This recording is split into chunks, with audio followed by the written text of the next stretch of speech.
Hey everyone, this is Dana, and today we are out here on the 40-acre homestead to take a look at this 6 acres of forest. So the goal for today's project is to make a trail through this forested area. It's really thick with jungles, but there are some large oak trees hidden back in here. And we really like to open this area up so we can kind of use it as a walking area, especially in the hot summer days here in Florida. And generally we just want to make the whole forest area more accessible, because right now it is completely overgrown. I have no idea when the last time this was cleaned out was. It looks like pretty much never, because we're fighting pure jungle back here. Later there's a vine jungle monster that stops the Kubota dead.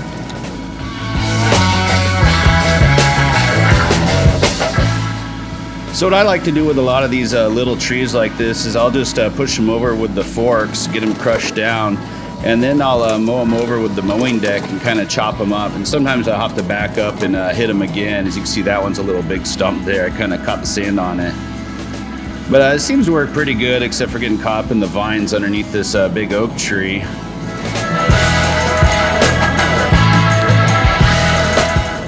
And the brush hogs seem to have no problems cutting down anything up to maybe 3 inch and chopping it up.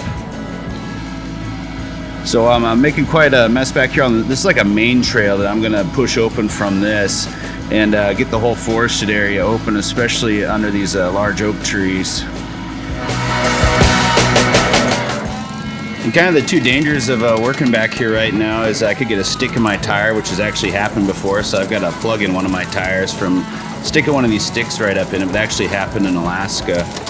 And the other thing I got to be real careful of is that one of these trees doesn't pop up and break the glass. So I've got the cab on my Kubota. It's the super cab, and you got to be real careful, especially pushing these trees over, that nothing pops up wrong and it's going to get stuck either. Well, down the loader too. I got one stuck up by my hydraulics. Didn't hurt anything. But I'd be real worried about it coming back and thumping my door or my front windshield and breaking them. These small little trees were just pushing over really easy, and you can see they're chopping up pretty good. Leaving a mess behind me, but we'll get that all cleaned up eventually.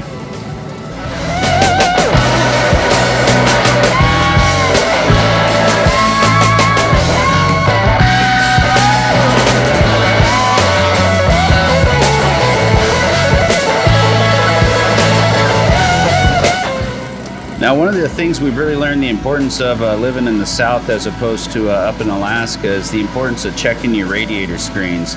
So moving snow around, we didn't have a lot of problems with anything getting in the radiator screens. But as we've been out here mowing the fields or chopping up these trees, as we're making a mess here now, the radiator screens get plugged up and almost look like dryer lint by the end of work shift out there.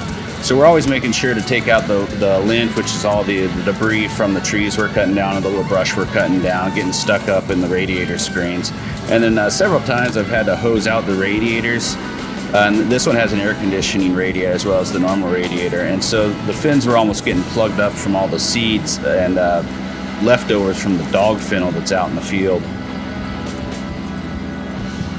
When you're out mowing, you can actually feel it starts getting warmer in the cab, and then those screens are starting to get plugged up. So it's time to take a break and get the screens cleaned out, because if you're getting hot in the cab, the engine's getting hot too.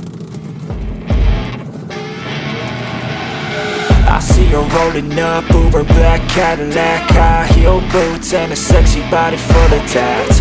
Baby's bad, oh baby's hella bad. After her there ain't no coming back. Wanna take a run at that. I think she's feeling me, turn it up a few degrees. My imagination of her body gets the best of me.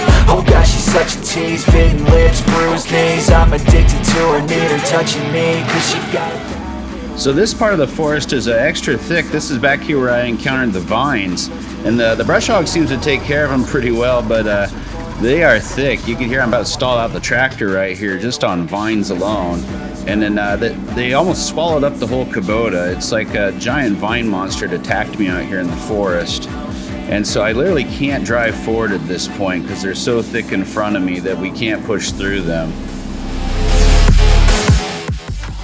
So got the Kubota back running after it stalled out, and here's a great shot of the inside where it just looks like I'm being attacked by vines. There's a huge oak tree next to me too, but these vines have just completely taken over.